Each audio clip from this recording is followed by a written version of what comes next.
पूर्णमिदं पूर्णात् पूर्णमुदच्यते पूर्णस्य पूर्णमादाय पूर्णमेवावशिष्यते। ॐ शान्ति शान्ति शान्तिः। ॐ गुरुर्ब्रह्मा गुरुर्विष्णुर्गुरुर्देवो महेश्वरः गुरुसाक्षात् परं ब्रह्म तस्मै श्रीगुरवे नमः। शङ्करं शङ्कराचार्यं केशवं बादरायणं सूत्रभाष्यकृतौ वन्दे भगवन्तौ पुनः पुनः। ईश्वरो गुरुरात्मेति मूर्तिभेदविभागिने व्योमवद्व्याप्तदेहाय दक्षिणामूर्तये नमः। सदाशिवसमारम्भां शङ्कराचार्यमध्यमाम् अस्मदाचार्यपर्यन्तां वन्दे गुरुपरम्पराम्। ॐ यो ब्रह्माणं विदधाति पूर्वं यो वै वेदांश्च प्रहिणोति तस्मै तं हदेवमात्मबुद्धिप्रकाशं मुमुक्षुर्वै शरणमहं प्रपद्ये। ॐ शान्ति शान्ति शान्तिः। ॐ असतो मा सद्गमय तमसो मा ज्योतिर्गमय मृत्योर्मामृतं गमय। ॐ शान्ति शान्ति शान्तिः।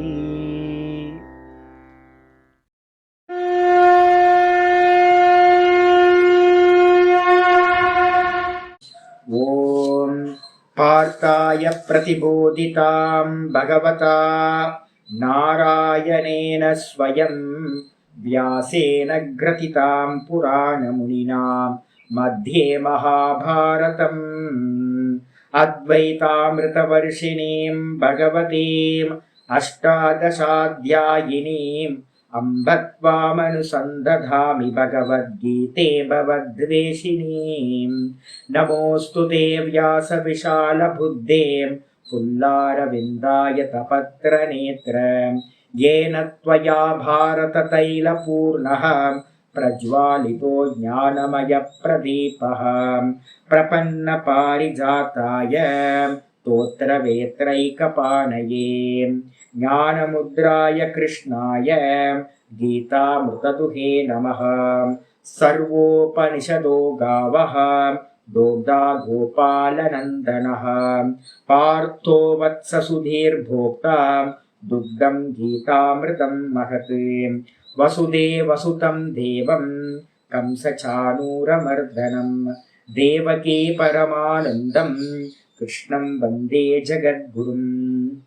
भीष्मद्रोणतटां जयद्रथजलां गान्धारनीलोत्पलां शल्यग्राहवती कृपेण वहनी कर्णेन वेलाकुलाम् अश्वत्थामविकर्णघोरमखरां दुर्योधनावर्तिनीं सोत्तीर्णा खलु पाण्डवैरननदीं कैवर्तककेशवः पाराशर्यवचः सरोजममलं गीतार्थगन्धोत्कटं नानाख्यानककेसरं हरिकथा सम्बोधनाभूतितम्। लोके सज्जनषट्पदैरहरः पेपीयमानं मुदा भूयाद्भारतपङ्कजं कलिमलं प्रध्वंसिनः श्रेयसे।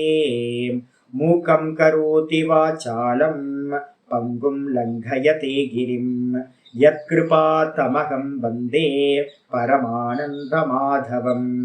यं ब्रह्मा वरुणेन्द्ररुद्रमरुतः स्तुन्वन्ति दिव्यैस्तवैः वेदैः साङ्गपदक्रमोपनिषदैः गायन्ति यं सामगाः ध्यानावस्थिततद्गतेन मनसा पश्यन्ति यं योगिनः यस्यान्तं न विदुः सुरासुरगणाः।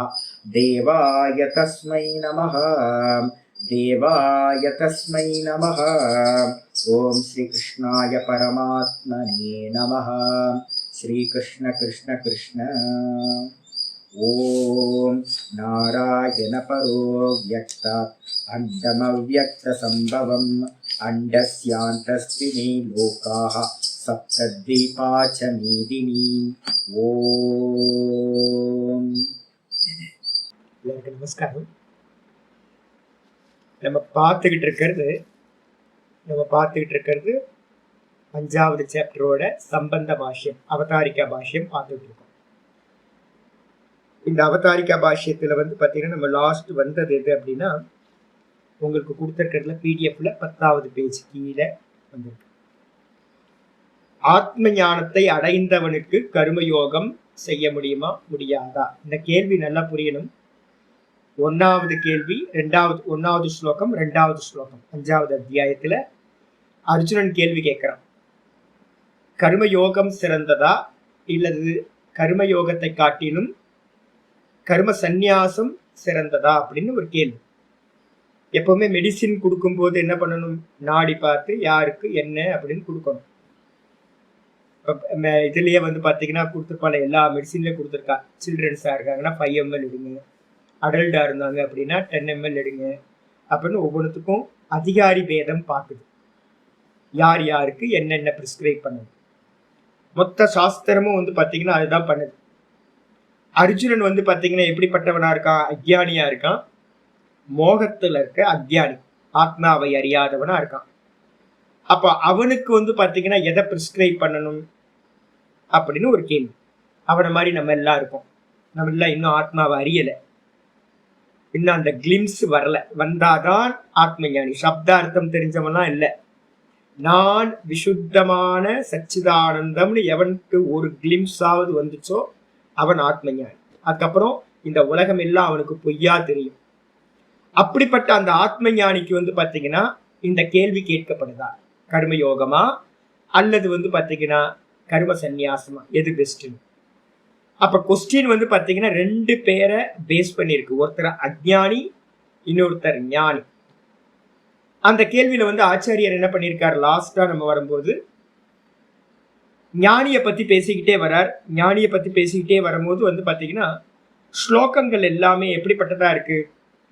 ஆத்மாவை அறிந்தவர், ஆத்மான தன்னை அறிந்தவர். 2வது அத்தியாயத்துல 13வது ஸ்லோகத்திலிருந்து 30வது ஸ்லோகம் வரைக்கும், நான் தேகம் இல்லை, மனசு இல்லை, புத்தி இல்லை, நான் அச்சலக நிர்விகாரகா அப்படின்னா அநேக லட்சணங்கள் ஆத்மாவை என்ன பண்ணிருக்கு அப்படின்னா தேகத்துக்கு வேறானவனா சொல்லியிருக்கு. அகர்த்தாவா, கர்மம் செய்யாதவனா, அபோக்தாவா, கர்மத்தை பலனை அனுபவிக்காதவனா சொல்லப்பட்டிருக்கு. அப்படி அவன் தன்னை அறிகிறானோ அவனுக்கு என்ன சுவாமி பண்ணணும் அப்படின்னா, அவனுக்கு பாத்தீங்கன்னா ஞானம் கிடைச்சா போதாது, ஞான நிஷ்டை கிடைக்கும். இந்த பகவத்கீதையில ரொம்ப இம்பார்ட்டன்டான விஷயம் இதுதான். ஞானம்னு பொதுவா எல்லா இடத்துலயும் பேசுவாங்க. இப்ப பகவத்கீதை சங்கர பாஷ்யம் நீங்க படிச்சிருக்கீங்க அப்படின்னா அதுல முக்கியமான ஒரு டெர்மினாலஜி என்ன அப்படின்னா ஞானம், ஞான நிஷ்டை. இந்த ஞானம்ன்றது பாத்தீங்கன்னா எது ஞானம்? சப்தார்த்தம் ஞானம் இல்லை. ஆப்பிள்னு சொன்னோன்னா உங்களுக்கு ஆப்பிள் மனசுல தோன்றுதா? புஸ்தகம் சொன்னோன்னா புஸ்தகம் தோணுதா? யோக சாஸ்திரம் படிச்சுட்டு இருக்கவங்களுக்கு தெரியும் 3 விஷயங்கள் இருக்கு: சப்தம், அர்த்தம், ஞானம் அப்படின்னு. இந்த சப்தம் நமக்கு தெரியுது, இப்ப படிக்கிறோம். இதுக்கான அர்த்தத்தை பாத்தீங்கன்னா நான் என்ன பண்றேன், உங்களுக்கு சொல்லி கொடுத்துட்டு இருக்கேன். இப்ப சப்தம் அர்த்தம் என்ன ஆகணும் சுவாமி அப்படின்னு கேட்டீங்கன்னா, சப்தமும் அர்த்தம் ஒன்னு இணைஞ்சி நம்ம புத்திக்குள்ளார ஒரு சித்தவிருத்தியோட பரிணாம அவஸ்தைக்கு பேர் தான் ஞானம்னு பேர். ஒரு பரிணாமத்தை உண்டு பண்ணணும். அதுக்காக தான் பாத்தீங்கன்னா ஸ்கூல்ல இருந்து நம்ம என்ன பண்றோம், ஆப்பிளை காட்டி இது ஆப்பிள், புஸ்தகத்தை காட்டி இது புஸ்தகம், பேட்டை காட்டி பேட்டு. சின்ன குழந்தைக்கு என்ன பண்றோம், பதிவு பண்றோம். ஒரு வஸ்துவை காட்டி அந்த வஸ்துக்கு பேர் இது அப்படின்னு வஸ்துவை காட்டி காட்டி இதுக்கான கனெக்ஷனை உண்டு பண்றோம் பாத்தீங்களா? அப்ப அந்த குழந்தைக்கு என்ன ஆயிடும், வஸ்துவை பார்த்தா பேரு ஞாபகத்துக்கு வரணும், பேரை பார்த்தா வஸ்து பேரை யாராவது சொன்னாங்கன்னா வஸ்து உள்ளுக்குள்ளார ஸ்புரிக்கணும். அப்படி ஸ்புரிக்கல அப்படின்னா இன்னும் ஞானம் வரல அப்படின்னு அர்த்தம். அப்ப திரும்ப திரும்ப குழந்தைங்கள்ட்ட நம்ம என்ன பண்றோம், வஸ்துவை திரும்ப திரும்ப அம்மாவும் அப்பாவும் திரும்ப திரும்ப அந்த வஸ்துவை காட்டி காட்டி காட்டி பதிய வைக்கிறார் மனசுக்குள்ள. நல்லா தெரிஞ்சுங்க, ஞானம் எது? வஸ்துவை பார்த்தா பேரு ஞாபகத்துக்கு வரணும். பேரு யாராவது சொன்னாங்கன்னா அந்த வஸ்து உள்ளுக்குள்ளார ஸ்புரிக்கணும். இந்த வஸ்துவும் நாமமும் ரூபமும் இந்த ரெண்டும் ஒண்ணு இணைஞ்சி உள்ளுக்குள்ளார அந்த கரண விருத்தி விசேஷம் இந்த புத்தியில பாத்தீங்கன்னா ஒரு விருத்தியா மாறும். அப்ப ஒரு விருத்திய பாத்தீங்கன்னா உடைச்சிங்க அப்படின்னா, ஒரு விருத்திய பிரேக் பண்ணீங்க அப்படின்னா, அந்த ஒவ்வொரு விருத்திக்குள்ளாரையும் புத்தி விருத்திக்குள்ளாரையும் சப்தமும் இருக்கும், ஞானம் அர்த்தமும் இருக்கும். சப்த அர்த்தம் இணைஞ்சு இருக்கிற புத்தி விருத்திக்கு பேர் தான் ஞானம். இப்ப நான் கேட்கிறேன், ஆத்மான்னு சொல்லும் போதெல்லாம் நமக்கு பாத்தீங்கன்னா என்ன சொல்றாங்கன்னு தெரியுதா? இல்ல பாத்தீங்க அப்படின்னா நான் சொல்றேன் பரமஹம்சானந்தா நான் தான் சுவாமி அப்படி நான் ஒரு கையை தூக்கி காட்டுறேன்னு வச்சுங்க. அப்போ எனக்கு ஆத்மாவை சொல்லும் போதெல்லாம் யாரையோ சொல்றாங்க போல இருக்கு, யாரையோ சொல்றாங்க போல இருக்கு, நமக்கு அதுக்கு சம்பந்தம் இல்லை அப்படின்னு ஒரு எண்ணம் இருக்கு. அப்படின்னா நான் பாத்தீங்கன்னா ஆத்மாக்கு லட்சணம் என்ன சொல்லியிருக்கோம்? அச்சலம், நிர்விகாரம், பர்த்லாம் இல்லாதது, டெத் இல்லாதது, 6 விகார பாவங்கள் இல்லாது, பாவ விகாரங்கள் இல்லாது, இதெல்லாம் லட்சணமா நம்ம சொல்லியிருக்கோம், படிச்சிருக்கோம். 2வது அத்தியாயத்துல இருந்து படிச்சிருக்கோம். நான் சாட்சி, இது எல்லாம் திருஷ்யம், இதெல்லாம் எனக்கு சப்தம் தெரியுது, அர்த்தமும் தெரியுது. ஆனா அது ஞானமா மாறிச்சா அப்படின்னா மாறல. அதுக்கான ப்ராசஸ் தான் இப்ப நம்ம போயிட்டு இருக்கோம். என்னெல்லாம் அது ஞானமா மாறலையோ அதுக்கான அப்டிகல்ஸா பிரதிபந்தங்களா இருக்கிற தடைகளை எல்லாத்தையும் நம்ம என்ன பண்றோம்? நீக்கிறோம். அந்த நீக்கிற ப்ராசஸ் தான் பேர் பாத்தீங்கன்னா சிரவணம் மனனம் அப்படின்னு பேர். இப்ப நம்ம பாத்தீங்கன்னா ஆத்மான்னு பேசும் போதெல்லாம் என்ன பேசுறாங்க? நான் தான் அப்படின்னு அச்சலம்னு ஒரு வார்த்தை சொல்லும் போது நான் அச்சலமா இருக்கேன், நிர்விகாரம் நான் நிர்விகாரமா இருக்கேன் அப்படின்னு எனக்கு அந்த க்ஷணமே ஆப்பிளை பார்த்தோன்னே நமக்கு ஆப்பிள்ன்ற ஒரு எண்ணம் வருதா? ஆமா, ஆப்பிளை பார்த்தோன்னே சப்தம் வருது. சப்தம் யாராவது சொன்னாங்கன்னா நமக்கு அர்த்தம் ஸ்புரிக்குது.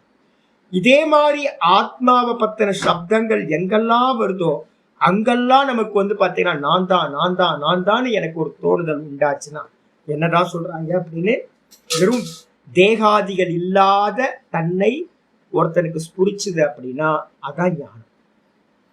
அப்ப சப்தம் அர்த்தம் இப்ப நமக்கு எப்படி தெரியுதுன்னா சப்தம் அர்த்தம் இருக்கு, ஆனா ஞானம் உண்டாகல. நல்லா புரிஞ்சுங்க. அப்ப சப்தத்தையும் அர்த்தத்தையும் தெரிந்தவன் ஞானி இல்லை. ஞானி என்ன பண்ணுவான்? மனன காலத்துலதான் அவனுக்கு ஒரு ஞானி பட்டம் வருது. நான் அல்லாத எல்லாத்தையும் பாத்தீங்கன்னா இது நான் இல்லை, இது நான் இல்லை, இது நான் இல்லைன்னு ஒவ்வொன்னுத்தையா குருநாதரும் சாஸ்திரமும் சொன்ன மாதிரி ஒவ்வொன்னுத்தையா நேத்தி பண்ணதுக்கு பிறகு மிச்சம் இருக்கிற விசுத்தமான ஆத்ம தத்துவம் தான் தான் அப்படின்னு அறிந்தது. அந்த அறிவு உண்டானவன் தான் ஞானி. அப்ப அவன் என்ன பண்ணணும் சுவாமி? அவன் கர்மயோகத்துக்கு பண்ணணுமா அப்படின்னு கேட்டீங்கன்னா கர்மயோகத்தை அவன் பண்ண வேண்டாம். அப்ப ஆத்மாவை அறியாதவன் பண்ணட்டும் கர்மயோகத்தை.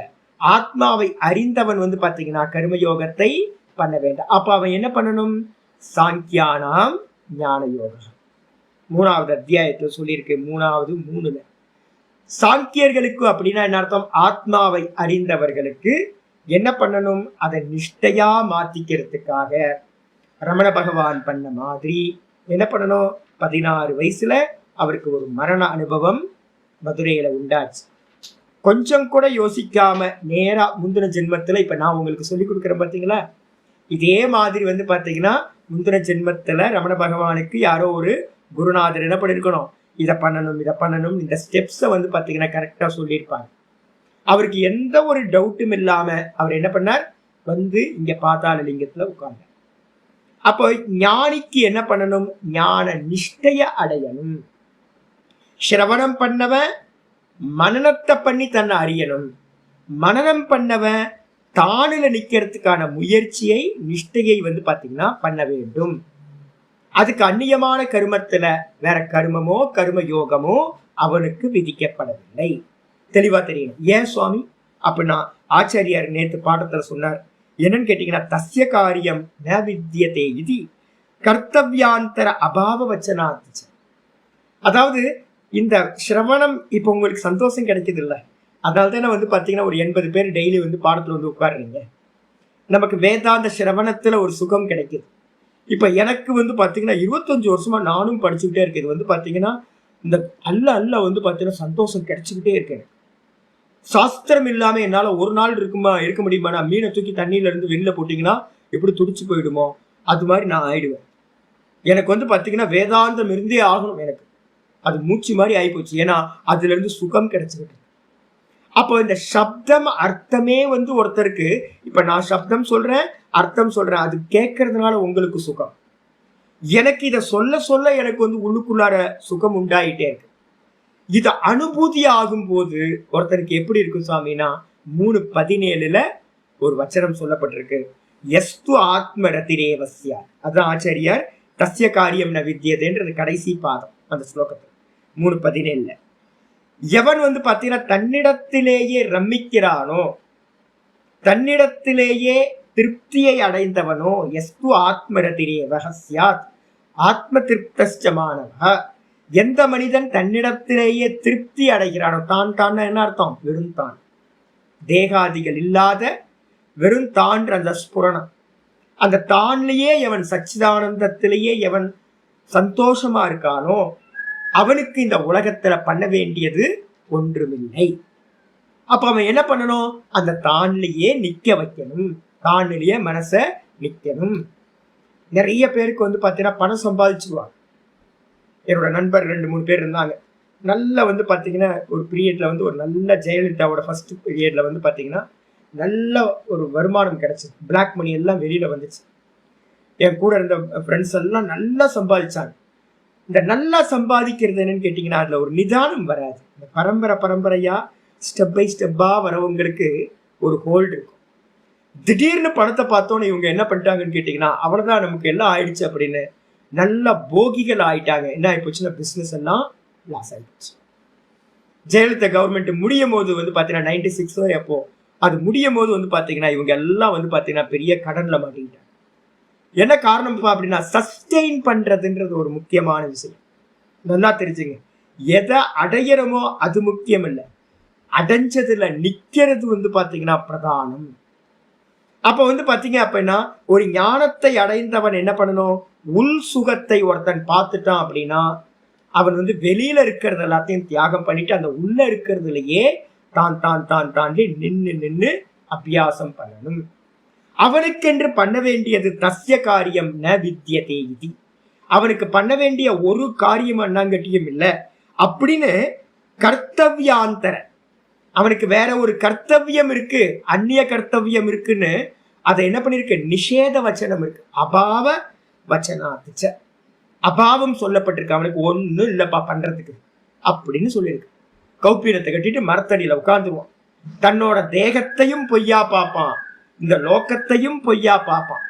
எது நடந்தாலும் வந்து பாத்தீங்கன்னா அவனுக்கு வந்து பாத்தீங்கன்னா சொப்பன மாதிரி அவனுக்கு வந்து ஒரு உதாசீன பாவம் வந்துடும். பின்னாடி வரப்போகுது உதாசீனவத ஆசீனக, எல்லாத்தையும் உதாசீனப்படுத்திட்டு பேசாம அகமகம் இல்லாத ஆனந்தத்திலேயே அவன் இருக்கட்டும். அப்ப நிஷ்டை கூட ஆரம்பிச்சிடும்.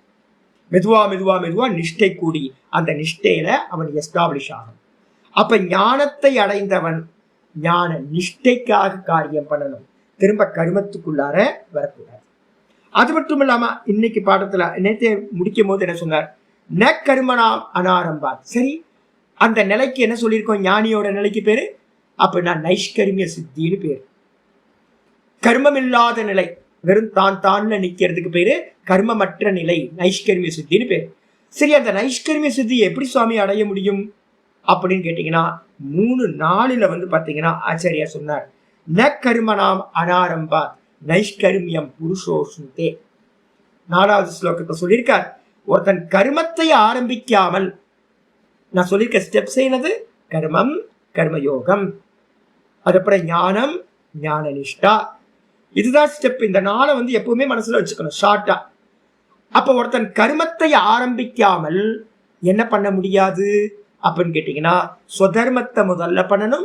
அந்த சொதர்மத்தை 2வது கர்மயோகமா யஜ்யமா பண்ணணும். இதான் ஸ்டெப்ஸ் வச்சிருக்கு. அதுக்கப்புறம் தான் வந்து பார்த்தீங்கன்னா கர்மபல தியாகம், கர்மபல தியாகத்துக்கு அப்புறம் கர்ம தியாகம், அதுக்கப்புறம் தான் வந்து பார்த்தீங்கன்னா ஞான நிஷ்டையை அடையுது. அப்ப ஞான நிஷ்டையை அடையறதுக்கு முன்னாடி ஸ்டார்டிங் பாயிண்ட் எது அப்படின்னா கர்மத்தை பண்றது தான் ஸ்டார்டிங் பாயிண்ட். கர்மம் கர்மயோகம். அப்ப அதால வந்து பாத்தீங்கன்னா கிருஷ்ண பரமாத்மா என்ன சொல்றாரு அப்படின்னா ந கர்மணாம் மனாரம்பா, கர்மத்தை ஆரம்பிக்காமல் ஒருத்தன் நைஷ்கர்மிய சித்தியை, கர்மத்தை தாண்டி போறது, தன்னிடத்துல நிக்கிறதுன்றத அடையவே முடியாது அப்படின்னு சொல்லியாச்சு. சொன்னதுக்கு பிறகு சந்நியாசஸ்து மகாபாகோ துக்கமாப்தும் அயோகதக. இப்ப நம்ம இந்த அத்தியாயத்துல 6வது ஸ்லோகத்துல கிருஷ்ண பரமாத்மா சொல்ல போற, எவன் கர்மயோகம் இல்லாமல், உலகத்துல நிறைய பேரை பார்த்துட்டு வந்துட்டேங்க, அலுப்பா இருக்கு. என்னன்னு கேட்டீங்கன்னா யாரும் கர்மயோகம் பண்ணாம பலன் மேல ஆசையை இல்லை விடாம என்ன பண்ணிடுறாங்கன்னு கேட்டீங்கன்னா ஏதோ ஒரு சாஸ்திரத்தை எங்கேயோ சொல்லி கொடுக்குறாங்க, கேட்டுடுறாங்க. ஒரு ஃபேஷன் ஆகிப்போச்சு. இப்போ வேதாந்தம், இப்போ சந்நியாசமும் ஒரு ஃபேஷன் ஆகிப்போச்சு. ஆசையை விடாம கர்மயோகத்தை பண்ணாம என்ன பண்ணிட்டாங்கன்னு கேட்டீங்கன்னா ஒரு சுவாமி என்கிட்ட சொன்னார், மந்திர தீட்சைன்னு நினைச்சிட்டேன் சுவாமி அப்படின்னு.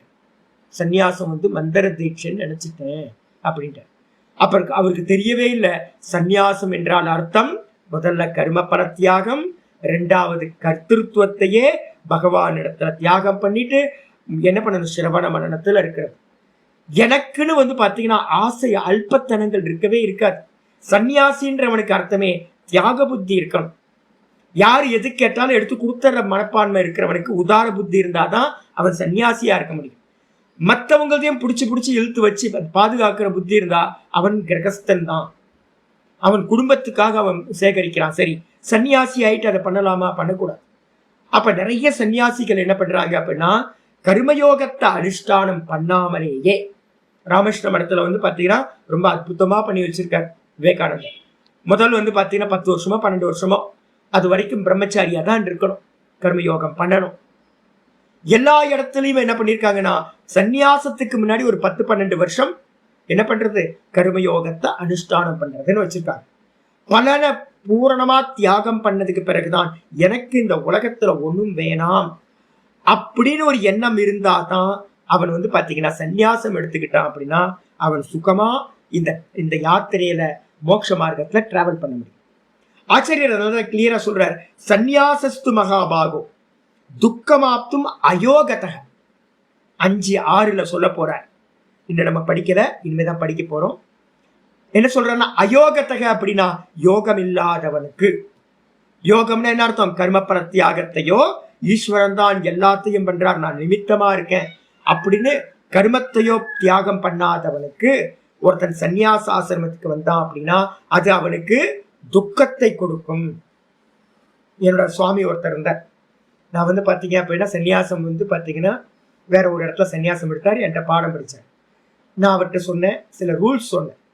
சுவாமி, சன்னியாசம் எடுத்திருக்கீங்க, நீங்க வந்து பாத்தீங்கன்னா அநேக மந்திரங்கள், அநேக பூஜைகள், அநேக கர்மங்கள் பண்ணிக்கிட்டு இருக்கீங்க, கர்மியா இருந்தார். நான் என்ன சொன்னேன்னு கேட்டீங்கன்னா சன்னியாசம் எடுத்துட்டு என்கிட்ட வந்து நமஸ்காரம் பண்ணும்போது நான் சொன்னேன், ஒரு 4 உபனிஷத்து படிச்சிருந்தார், மாண்டூக்கியம் போயிட்டு இருக்கு. நான் அப்ப சொன்னேன், அற்புதமான சமயம், உங்களுக்கு மாண்டூக்கியம் போயிட்டு இருக்கு, அதனால மாண்டூக்கியத்தை சிரவணம் பண்ணுங்க, வெறும் பிரணவத்தை ஆசிரியம் பண்ணிக்கிட்டு வேற எந்த கர்மத்திலையும் ஈடுபடாதீங்க அப்படின்னு அவருக்கு சொன்னேன். ஆனா அவர் கர்மியா இருந்தார். கர்மினா கர்மத்து மேல ரொம்ப இது. எனக்கு தெரியாம என்ன பண்ணுவார் அப்படின்னு கேட்டீங்கன்னா காலையில கிளாஸ், எனக்கு 2 கிளாஸ் இருக்கும், முடியும் போது 11 மணி ஆயிடும். இவர் என்ன பண்ணுவார், 11 மணிக்கு அவதியா எல்லாத்தையும் பண்ணிட்டு பூர்ணமதக சொல்லி முடிக்கிறமோ இல்லையோ ஓடி போயிடுவார். ஏன்னு கேட்டீங்கன்னா அங்க ஒரு ஹோமம் வச்சிருப்பார், ஒரு அன்னதானம் வச்சிருப்பார், நிறைய கர்மா வச்சிருப்பார். இவர் ஓடி போயிட்டே இருந்தார். அதுக்கப்புறம் கொஞ்ச நாள் கழிச்சு மாண்டூக்கியம் போயிட்டு இருக்கும் போதே சொன்னார், சாமி எனக்கு வேதாந்தம் புரிஞ்சு போச்சு, இது போதும், நான் கிறிஸ்பியா எடுத்துக்கிட்டேன், போதும், எனக்கு வேதாந்தம்னா என்ன நினைப்பேன் தெரியும், நான் பாடத்துல இருந்து நின்னுக்கிறேனே அப்படின்னு என்ன பண்றார், பாடத்துக்கு வர முடியும். என்ன காரணம்னு கேட்டீங்கன்னா நிறைய கர்மத்துல கமிட்மெண்ட். அவருக்கு தெரியவே இல்லை சந்நியாசம் எதுக்கு பண்றோன்றதே தெரியாம, கர்மத்தை தியாகம் பண்ணிட்டு தான் சந்நியாசம் பண்றோம், கர்ம பலனை தியாகம் பண்ணிட்டு கர்மத்தை தியாகம் பண்ணிட்டு சந்நியாசம் பண்றோம். சந்நியாசம் பண்றதே எதுக்குன்னா எந்த டிஸ்ட்ராக்ஷனும் இல்லாம பாடம் படிக்கிறதுக்கு அப்படின்னு அவருக்கு புரியவே இல்லை. நானும் 1000 முறை சொல்லிட்டேன் அவருக்கு. அவர் என்ன பண்ணாருன்னா, ஒரு வருஷத்துக்குள்ளார 1.5 வருஷத்துல 48 ஹோமம் பண்ணார். இதெல்லாம் அவர் சொன்னது எனக்கு நிறைய தெரியும். மொத்தமா அவர் கணக்கு வச்சு என்ன சொல்றாரு, சுவாமி 1.5 வருஷத்துல 48 ஹோமம் பண்ணிட்டேன் சார். நான் சொன்ன தலையில அடிச்சுக்கிட்டேன். என்ன காரணங்க, என்ன காரியங்க பண்றீங்க? சந்நியாசம் எடுக்கிறதுக்கு காரணமே கர்ம தியாகம் பண்றதுதான். தேவதைகளுக்கு ஆகுதியை கொடுக்கறது நான் இனிமே கொடுக்க மாட்டேன்னு சொல்லிதான் விரஜா ஹோம மந்திரங்களே சொல்லப்பட்டிருக்கு. அதனால திரும்பவும் போய் நீங்க கர்மத்துல வந்துட்டு பெரிய கர்மி ஆயிட்ட. என்னன்னு கேட்டீங்க அப்படின்னா, அவர் கடைசியில சொன்னார், சுவாமி பணம் வேணும் சுவாமி. கடைசியில என்ன ஆகி போச்சு? பணம் வேணும் சுவாமி. நல்ல பணம் சம்பாதிச்சார், நல்ல ஆசிரமம் கட்டினார், எல்லாம் செத்து போயிட்டார். ஒரு நாள் செத்து போயிட்டார். மரணம் எல்லாத்துக்கும் வரும்ல. எனக்கு என்ன துக்கம் கேட்டீங்கன்னா, அவர் போகும்போது என்ன எண்ணத்தோட போயிருக்காரோ, நிறைய சங்கல்பங்கள். அப்ப அடுத்த ஜென்மத்திலும் என்ன ஆகும்? இதே சங்கல்பத்தோட அவர் பிறப்பார். அப்ப எனக்கு ரொம்ப துக்கமாயி போச்சு. ஐயோ, அவர் அடுத்த ஜென்மத்திலயும் இதே மாதிரி சங்கல்பத்தோட வரணுமே அப்படின்னு. அப்ப சன்னியாசிக்கு பாத்தீங்கன்னா, இப்ப நம்ம வேதாந்த படிக்கிறோம், எவ்வித காரணத்தை கொண்டு சங்கல்பத்தை மிச்சம் வைக்காதீங்க. போதும், எல்லாம் போதும். பிராரப்தத்துல என்ன கிடைக்குதோ அது கிடைக்கும் நமக்கு. அதனால புதுசா எந்த சங்கல்பத்தையும் பண்ணாதீங்க. சங்கல்பத்தை தியாகம் செய்தவன் தான் சந்நியாசி. மனசுல புரிஞ்சு. சங்கல்பத்தை தியாகம் செய்யாதவன் அவன் சந்நியாசியாகவும் ஆக முடியாது, யோகியாகவும் ஆக முடியாதுன்னு 6வது அத்தியாயத்துல ஸ்டார்டிங்லேயே சொல்ல போற. அப்ப அதனால யாரெல்லாம் பணத்தியாகம் பண்ணாம, யோகம் இல்லாம, யோகம்னா என்னது, ஈஸ்வரார்ப்பணம் இல்லாம இவங்க என்ன பண்ணிட்டாங்கன்னு கேட்டீங்கன்னா, என்னோட சிஷ்யர் நல்ல பக்தர், ஆனா ஈஸ்வரனையே ஏமாத்துற பக்தி. ஈஸ்வரனை ஏமாத்துறதுன்னா என்னது, வாயில பாத்தீங்க அப்படின்னா ஈஸ்வரார்ப்பணம் பண்றது, ஆனா உள்ளுக்குள்ளார பாத்தீங்கன்னா ஈஸ்வரார்ப்பணம் பண்ணவே இல்லை. இதே மாதிரிதான் இப்ப எல்லாம் இருக்காங்க. வாஸ்தவத்துல வெளியில சொல்றது பாத்தீங்கன்னா இல்ல, எல்லாத்தையும் ஈஸ்வரார்ப்பணம் பண்றேன்னு நம்ம வெளியில சொன்னா பத்தாது. உள்ளுக்குள்ளார பகவானே எனக்கு ஒண்ணும் வேணாம், உன்னுடைய பிரீத்தி தான் வேணும் அப்படின்னு உள்ளுக்குள்ளார நமக்கு பாத்தீங்கன்னா ஈஸ்வரார்ப்பணம் எல்லாத்துலயும் பண்ணணும். ஆனா எல்லா கர்மத்திலையும் பாருங்க, எல்லா கர்மத்திலையும் பாத்தீங்கன்னா ஈஸ்வர பிரீத்தி அர்த்தம் சேர்த்து பாருங்க. கடைசியில எல்லா கர்மத்திலையும் என்ன பண்றாங்க, காமிய கர்மத்திலையும் கூட எல்லாத்துலயும் பாத்தீங்கன்னா என்னது, காயேன வாச்சா மனசேந்திரியர்வா, நம்ம கடைசியில சொல்ற மாதிரி எல்லாம் சொல்றாங்க. ஆனா பாத்தீங்கன்னா பிரதானம் அது இல்லை. அவங்க ஆரம்பிக்கும் போது சங்கல்பம் என்ன பண்றாங்க, உள்ளுக்குள்ளார எனக்கு இது வேணும் அது வேணும் அப்படின்னு சங்கல்பம் பண்றாங்க. அப்ப அதுதான் முக்கியமானது. அதை விடணும், நம்ம மனசுக்குள்ளார தீர்மானம் பண்ணிக்கணும். பகவான்கிட்ட பாத்தீங்கன்னா ஒரே பிரார்த்தனை, நீ வேணும், எனக்கு மோட்சம் வேணும். ஒண்ணு சகுணம், இல்லைன்னா நிர்குணம். இந்த 2த்தை மட்டும் பிரார்த்தனை பண்ணணும், வேற எதையும் பிரார்த்தனை பண்ணக்கூடாது. அப்படி பிரார்த்தனைகள் நிறைய இருந்துகிட்டு ஒருத்தர் சந்நியாசம் பண்ணினார் அப்படின்னா அது எப்படி இருக்கும் அப்படின்னா ரொம்ப துக்கத்தை கொடுக்கும் அப்படின்னு ஆச்சாரியார் சொல்ல போறார். இத்தியாதினாச்ச ஆத்ம ஞான அங்கத்துவேன, ஆத்ம ஞானத்துக்கு பாத்தீங்கன்னா அங்கமாக. அப்ப என்ன அர்த்தம், கர்மயோகம் இல்லாமல் ஒருத்தன் கர்ம சந்நியாசத்தை பண்ணிக்கிட்டு ஞானத்தை அடைய முடியாது, ஞான நிஷ்டைய அடைய முடியாது. அப்ப ஞான நிஷ்டைக்கு பாத்தீங்கன்னா எது முதல் ஸ்டெப்பு அப்படின்னா, முதல் ஸ்டெப் பாத்தீங்க அப்படின்னா ஆச்சாரியார் சொல்றாரு என்னன்னு கேட்டீங்கன்னா, முக்கியமான ஸ்டெப் பாத்தீங்கன்னா கர்மயோகம். அப்ப அந்த கர்மயோகம் பாத்தீங்கன்னா அங்கமாக சொல்லப்பட்டிருக்கு. முக்கியமானது அங்கமா சொல்லப்பட்டிருக்கு. அங்கத்தை பண்ணாம என்ன பண்ண முடியாது, நீங்க பாத்தீங்கன்னா அங்கியை அடைய முடியாது. இந்த ஆத்ம ஞானத்துக்கு கர்மயோகம் பாத்தீங்கன்னா ஆத்ம ஞான அங்கத்வேன். இதை ஹைலைட் பண்ணி நிறைய பேர் என்ன பண்ணிட்டாங்க, கண்ண மூடி உட்கார்ந்தா போதும் அடைஞ்சிடலாம்னு நினைக்கிறாங்க. நடக்கவே நடக்காது. அப்ப என்ன பண்ணணும்னு கேட்டீங்கன்னா, மனசை சமாதானப்படுத்தணும். முதல்ல கண்ண மூடி உட்காரத்துக்கு முன்னாடி இந்த மனசுக்கு என்ன பண்ணணும், சமத்துவம் யோக உச்சதி. இந்த சமத்துவத்தை அடையறதுக்காகத்தான் கர்மயோகம். இந்த கர்மயோகத்தை கொடுத்து கொடுத்து கொடுத்து மனசு சமமா இருந்துச்சு அப்படின்னா, கண்ண மூடி உட்கார்ந்தீங்கன்னா குருநாதர் சொன்ன அந்த ஆத்ம தத்துவம் நமக்குள்ளார ஸ்புரிக்கும். அதுல நிக்க முடியும் நம்மளால. இல்ல அப்படின்னா நம்ம என்ன பண்ணுவோம், நிறைய கமிட்மெண்ட் ஆசையோட வச்சிருக்கோம்ல, மனசு கண்ண மூடி உட்கார்ந்தீங்கன்னா எல்லா விஷயத்துக்கும் போயிட்டே இருக்கும். அதனால பாத்தீங்க அப்படின்னா ஆத்ம ஞானத்துக்கு அங்கமாக கர்மயோகசிய விதானா, கர்மயோகமானது விதிக்கப்பட்டிருக்கிறது. இதை ஹைலைட் பண்ணிக்க நேற்று பாடத்துல முடியும் போது இதுதான் சொல்லி முடிச்சிருக்கேன். பிரம்மசூத்திரத்துல வந்து பாத்தீங்கன்னா சர்வாபேக்ஷாதிகரணம் அப்படின்னு எழுதிங்க. சாதனாத்தியாயம் அப்படின்னு பிரம்மசூத்திரத்துல இருக்கிறது. அதுல வந்து முக்கியமான அதிகரணம் சர்வாபேக்ஷாதிகரணம் அப்படின்னு. அதுல வந்து பாத்தீங்கன்னா ஆச்சாரியர் என்ன பண்றார், வியாசரும் சங்கரரும் அற்புதமான ஒரு எக்ஸாம்பிள் சொல்றாங்க. என்ன அப்படின்னு கேட்டீங்கன்னா, ஒவ்வொன்றுத்துக்கும் ஒவ்வொரு சாதனம் இருக்குங்க இந்த உலகத்துல. என்ன அப்படின்னு கேட்டீங்கன்னா, நான் இங்க இருந்து லண்டன் போகணும், அமெரிக்கா போகணும். எப்படி போகணும்? நடந்து போகலாமா இல்ல பஸ்ல போகலாமா? அப்ப நான் போக முடியாது. அப்ப என்ன பண்ணணும்?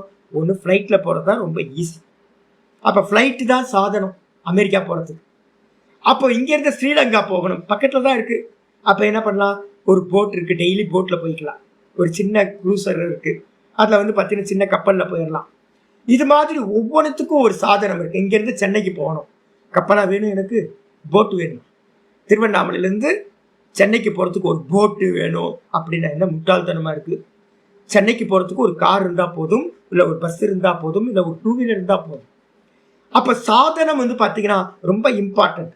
ஆச்சாரியர் என்ன பண்றாரு பிரம்மசூத்திரத்துல சர்வாபேக்ஷாதிகரணத்துல ஒன்று சொல்ற, நம்ம நிலத்தை வந்து பாத்தீங்கன்னா ஏறு உழுவுறதுன்னு சொல்லுவோம்ல, கலப்பையை போட்டு ஏறு உழுவுறது.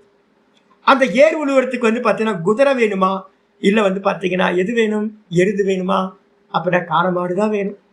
காளமாடு இருந்துச்சுன்னா தான், ரிஷபம் இருந்துச்சுன்னா தான் நீங்க என்ன பண்ண முடியும், நல்லா வந்து பாத்தீங்கன்னா இந்த நிலத்தை உழுது பண்படுத்த முடியும். அதே நேரத்தில் வந்து பாத்தீங்கன்னா தேரை இழுக்கணும் அப்படின்னா, தேரை இழுக்கிறதுக்கு வந்து பாத்தீங்கன்னா எருது பயன்படாது, குதிரை வேணும். யுத்த களத்துக்கு நான் போறேன், ஒரு வந்து தேர் ஒண்ணு வேணும், ரத்தம் வேணும். அந்த ரத்தத்தை வந்து பாத்தீங்கன்னா இழுக்கிறதுக்கு இந்த மாடை வச்சுக்கிட்டு இழுக்கலாமான்னா இழுக்க முடியாது. அதே மாதிரி வந்து பாத்தீங்கன்னா எப்படி வந்து தேரை இழுக்கிறதுக்கு அஸ்வமானது, குதிரையானது அவசியமா இருக்கோ, அதே மாதிரி வந்து பாத்தீங்கன்னா எக்ஸாம்பிள் சொல்றார். அதே மாதிரி வந்து பாத்தீங்க அப்படின்னா இந்த ஆத்ம ஞானத்தை அடைவதற்கு, ஆத்ம ஞானம் அடைகிறதுக்கு என்ன வேணும் சுவாமி அப்படின்னா, வேதாந்த இதுல பிரகதாரண்யத்துல மந்திரம், பிரசித்தமான மந்திரத்தை சங்கரர் பிரம்மசூத்திர பாஷ்யத்துல கோட் பண்றார். யக்ஞேன தானேன தபசா அநாசகேன பிராமணா விவிதிஷந்தி. நிறைய பேர் இருக்காங்க, நிறைய பேர் இருக்காங்க. எனக்கு ஒரு தர்மகர்த்தா தெரியும். இந்த தர்மகர்த்தாவெல்லாம் நான் நம்புறதே இல்லை. ஏன்னு கேட்டீங்கன்னா, ஊர் பணத்தை எடுத்து செலவு பண்றாங்க. தான் கையில இருந்து ஒன்றும் இல்லை, நயா பைசாவையும் கொடுக்காது. நிறைய 2-3 பேரை பார்த்து எனக்கு வந்து பார்த்தீங்கன்னா நொந்து போய்க்கிறேன். அதே மாதிரி வந்து பார்த்தீங்கன்னா நிறைய பேனர் போட்டு பண்றாங்க பார்த்தீங்களா. கையில இருந்து வந்து பார்த்தீங்கன்னா நீங்க பண்ணணும். கர்மயோகம்ன்றதுக்கு அர்த்தம் தன்னுடைய கையில இருக்கிறத தான் மற்ற ஜீவராசிகளுக்கெல்லாம் பகிர்ந்து கொடுக்கறது. இன்னொருத்தரோட பணத்தை கொடுக்கறது வந்து எல்லாத்தாலையும் முடியும். தனக்கான பணத்தை, தன்னோட ஷேரை எல்லாத்துக்கும் பகிர்தல் கர்மயோகம், அதுதான் சுதர்மம். அப்ப ஆச்சாரியர் என்ன பண்றாருன்னு கேட்டீங்கன்னா, யஜ்யம், தானம், தபஸ், இந்த 3த்தையும் ஆசையில்லாமல் பண்றது மூலமா முமுட்சுக்கள் நல்ல வேதானு வச்சனத்தினால தெரிஞ்சுக்கிட்டு, வேதத்தை குருநாதர் சொல்லியிருப்பார். இப்ப நான் உங்களுக்கு சொல்றேன்ல, திரும்ப திரும்ப திரும்ப சொல்லி கொடுக்குறேன். அப்ப வந்து பாத்தீங்கன்னா ஆசையில்லாம பண்ணுங்க, ஆசையில்லாம பண்ணுங்க, ஈஸ்வரார்ப்பணமா பண்ணுங்க அப்படின்னு யஜ்யம், தானம், தபஸ் எல்லாத்தையும் பண்றதுனால இந்த முமுட்சுக்கள் வந்து பாத்தீங்கன்னா ஸ்டெப் பை ஸ்டெப்பா என்ன பண்றாங்க. முதல்ல கர்மயோகம், அது மூலமா சித்த சுத்தி, ராகத்வேஷம் இல்லாம போயிடும், சமத்துவ புத்தி அடைகிறீங்க. அதுக்கப்புறம் கர்மத்தை விட்டுட்டு உபாசனைக்கு வரீங்க. உபாசனையை பண்ற போது சித்த ஏகாகிரம் வரும். அது மூலமா என்ன பண்றீங்க, குருநாதர்ட்ட இருந்து ஞானம் நல்ல ஸ்பஷ்டமா புரிய ஆரம்பிக்கும். நல்ல அப்டக்கிள்ஸ் எதுவும் இல்லாம சித்த ஏகாகிரத்துல இருந்து புரிஞ்சுக்கிறது மூலமா தெளிவான ஞானம் கிடைக்கும். அந்த ஞானத்தை வச்சுக்கிட்டு நேர்த்தி பண்ணிக்கிட்டே போறோம். அப்போ வந்து பாத்தீங்கன்னா நேர்த்தியோட முடிவுல தான் அடையப்படும். தான அடைஞ்சிங்கன்னா அந்த தான்லயே நிக்கிற நிதித்தியாசனம், அகண்டானம். இதுதான் வந்து ப்ராசஸ். அப்போ வந்து பாத்தீங்கன்னா இந்த விதமா கர்மயோகம் தான் பகிரங்க சாதனம் அப்படின்னு சர்வாபேக்ஷாதிகரணத்துல முதல் சூத்திரம் சொல்லியிருக்கு. 2வது சூத்திரம் என்ன பண்ணுது, அந்தரங்க சாதனத்தை சொல்லுது. கர்மயோகம் பண்ணா போதுமா சுவாமி? போதாது. அப்ப என்ன வேணும் அப்படின்னா விவேக வைராக்கியம் கர்மயோகத்தினால கிடைச்சிடும். ஆனா வந்து பாத்தீங்கன்னா சாதன சதுஷ்டயத்துல 4ல விவேகம், வைராக்கியம், அதுக்கப்புறம் சமாதி, ஷட்க சம்பத்தி. அந்த சமாதி ஷட்க சம்பத்தி அடையறதுக்கு என்ன பண்ணணும் அப்படின்னா சர்வாபேக்ஷாதிகரணத்துல 2வது சூத்திரம் வைக்கிறேன்.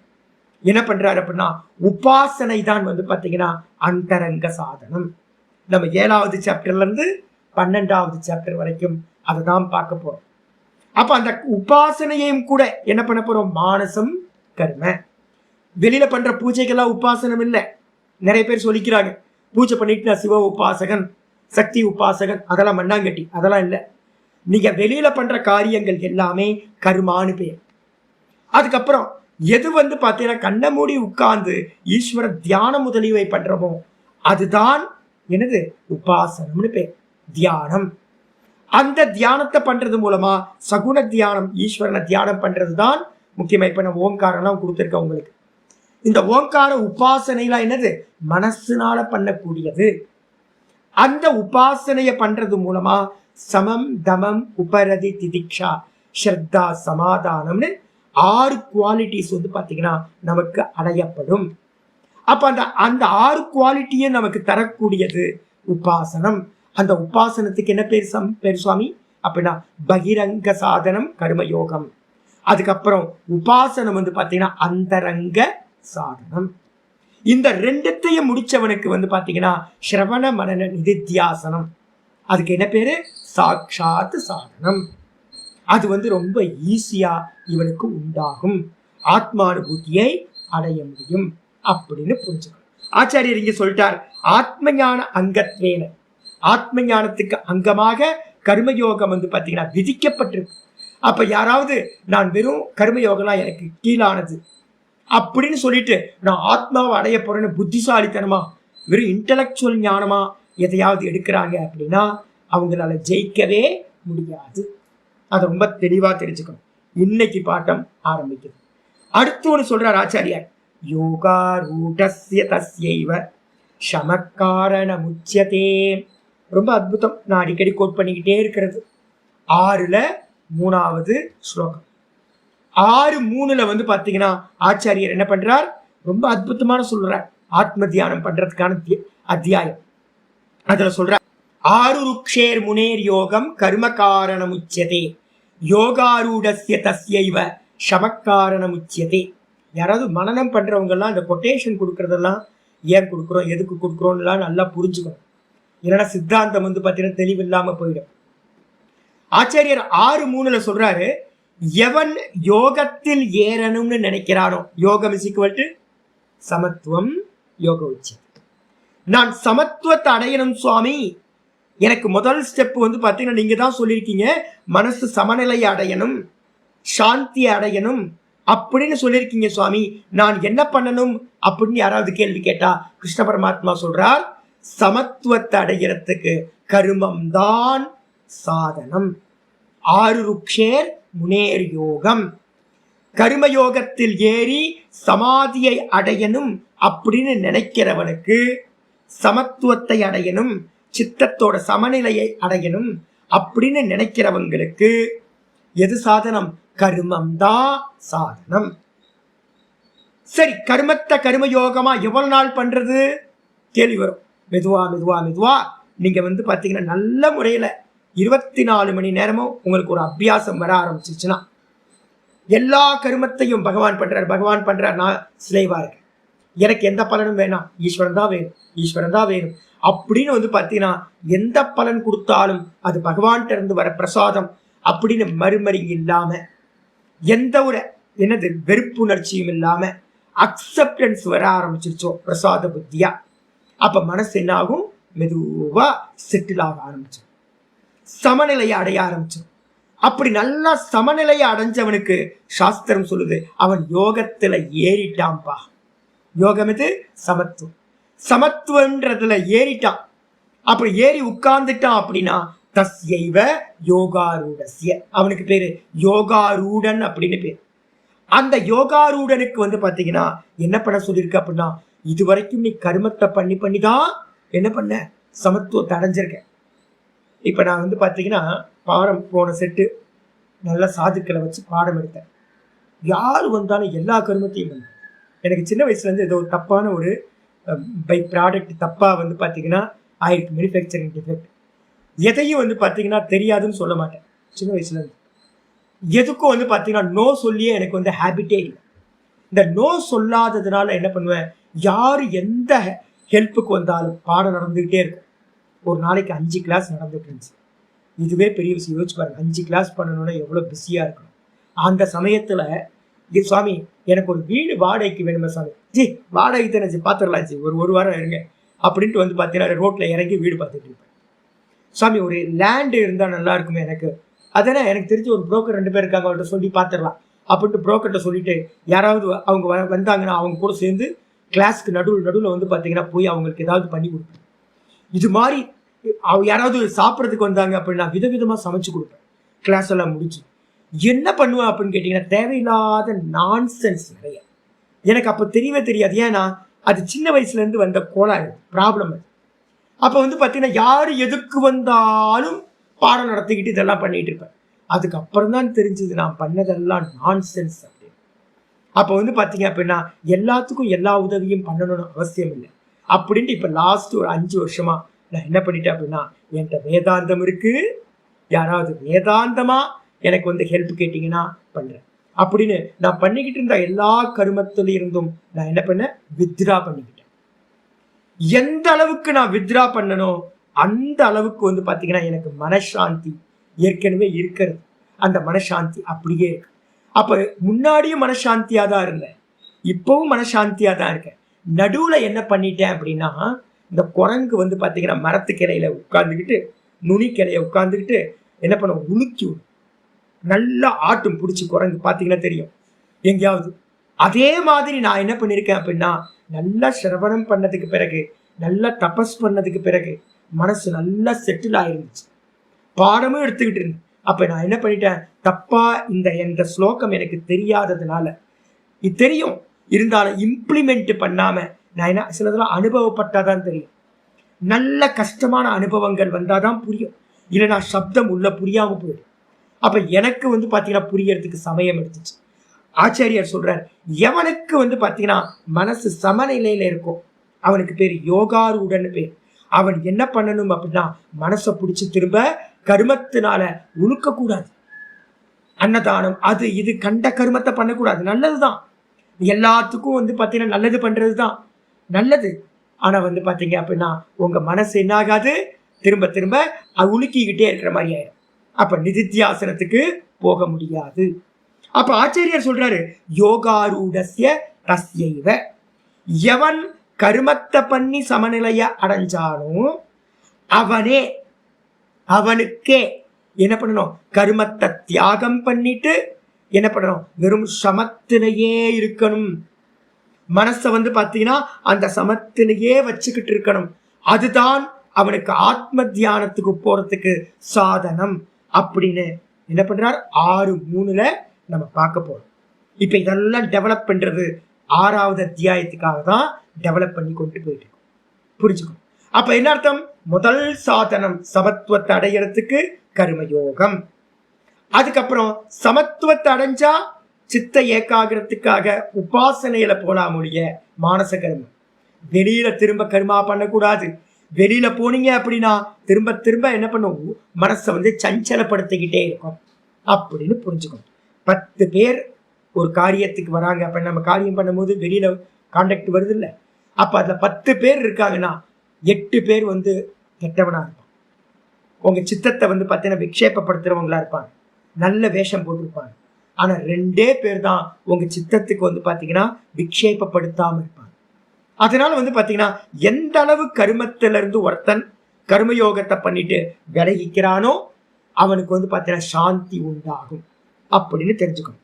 அனேன இது அனேனச்ச உற்பன்ன சம்யக் தர்சனஸ்ய கர்ம அபாவ வச்சனா.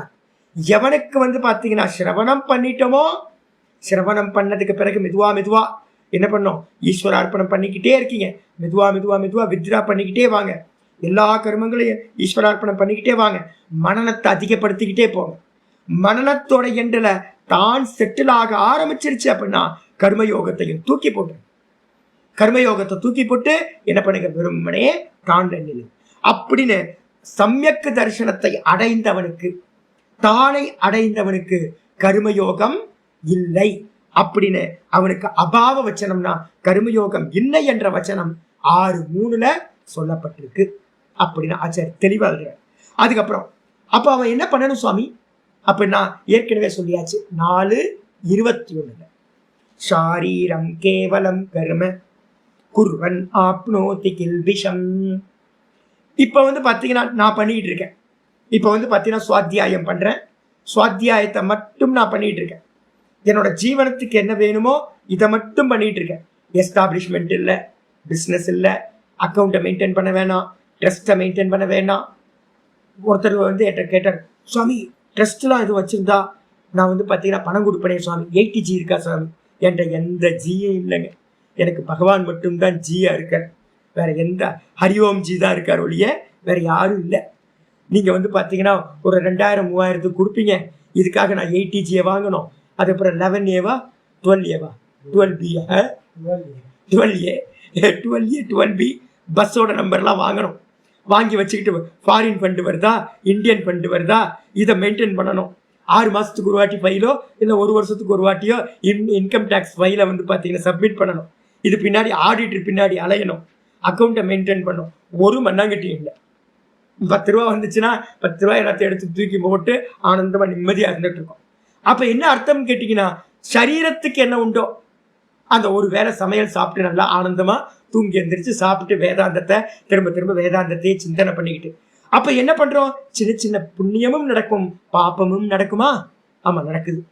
அந்த புண்ணிய பாப்பம் பார்த்தீங்கன்னா திரும்ப பந்தப்படுத்துவோமா சுவாமி அப்படின்னு கேட்டிங்கன்னா ஆச்சாரியர் சொல்றார், வெறும் சரீரத்தை ஸ்திதி பண்ணுறதுக்கான கர்மம் மட்டும் பண்ணுறோம். என்ன கர்மம் பண்ணுறோம் அப்படின்னா பின்னாடி ஆச்சாரியர் சொல்ல போகிறார். மைத்திரி கருணா முதித்த உபேக்ஷாயாம் யோக சூத்திரத்தில் இருக்கிறது 13வது சாப்டர்ல சொல்ல போற. மைத்திரி கருணான எல்லாத்துட்டையும் மித்திரபாவத்தோட இருக்கிறது. துக்கிகள்கிட்ட பார்த்தீங்கன்னா கருணையோட நினைக்கிறது. இப்போ நான் பண்ற ஒரே கர்மா என்ன கர்மா பண்றோம் தெரியுங்களா? பாடம் படிச்சு கொடுக்குறோம். படிச்சு கொடுத்ததுக்கு அப்புறம் ஒரே கர்மா பண்றேன். யாரெல்லாம் துக்கமா இருக்காங்களோ அவங்களுக்கு பார்த்தீங்கன்னா கருணா பண்றது மட்டும் தான் நான் பண்ணிட்டு இருக்கேன்.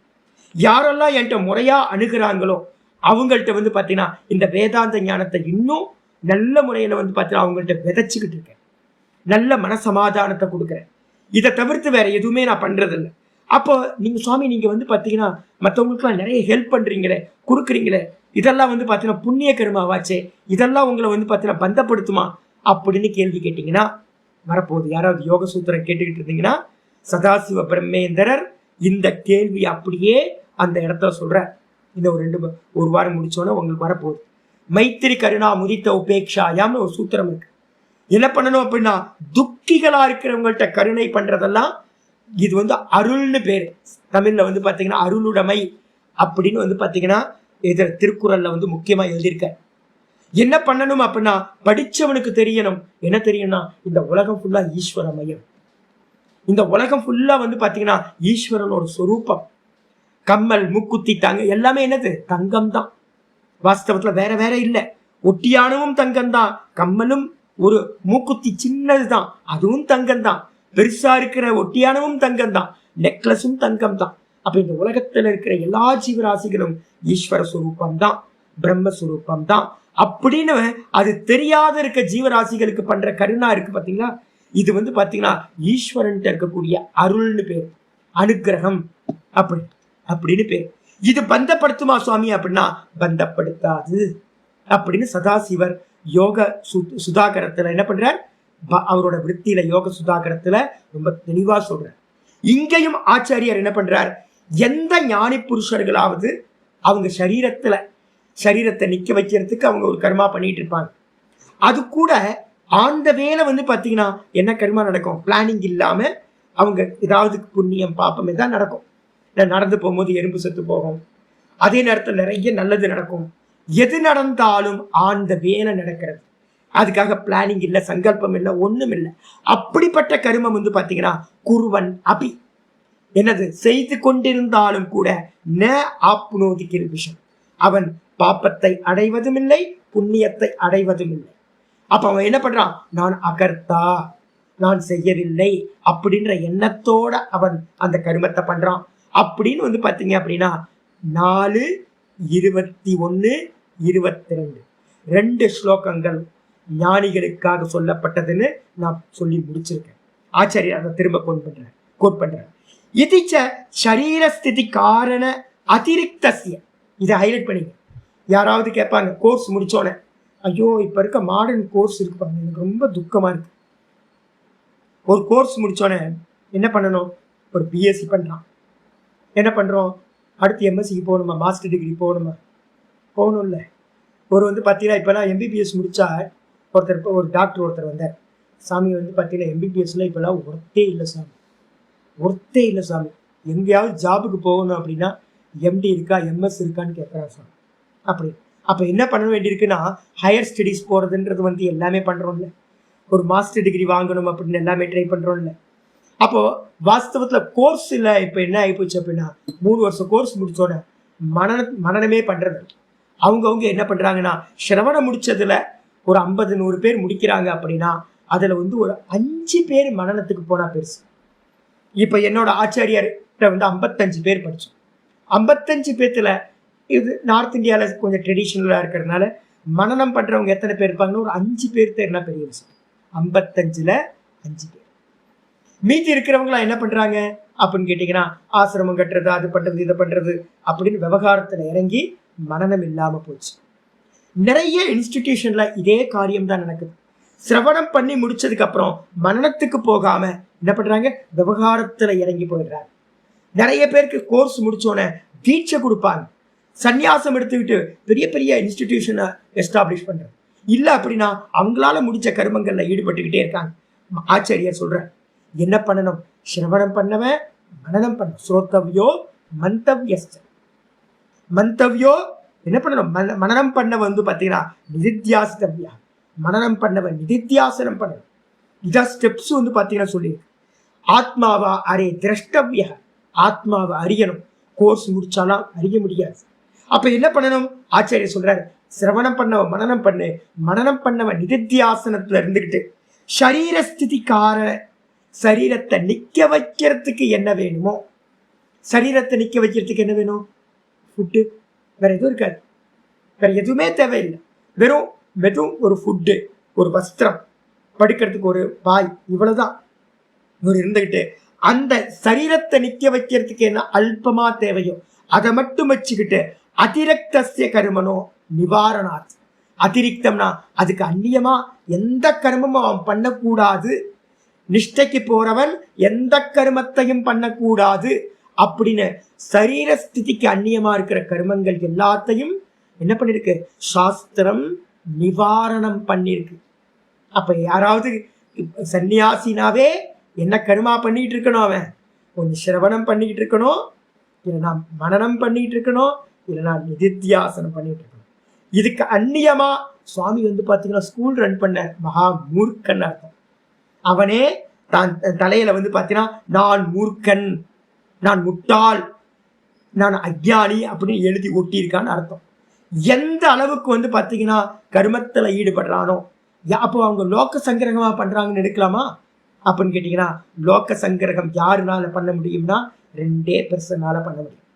ஒன்று ஈஸ்வரனால பண்ண முடியும், இந்த உலகத்துக்கு நன்மை பண்ண முடியும். 2வது பார்த்தீங்கன்னா தனக்கு ஆக வேண்டியது ஒன்றுமில்லை அப்படின்னு ஆத்மானுபூதியையும் அடைந்தவன் எவன் இருக்கானோ அவன் முடிச்சிட்டான். தஸ்ய காரியம் ந வித்யதை, அவனுக்கு செய்ய வேண்டியது ஒன்றுமில்லை, எனக்கு ஆக வேண்டியது ஒண்ணுமில்லைன்னு தெரிஞ்ச பரம ஞானி அனுபூதிமான் மட்டும்தான் லோக சங்கிரகம் பண்ண முடியும்.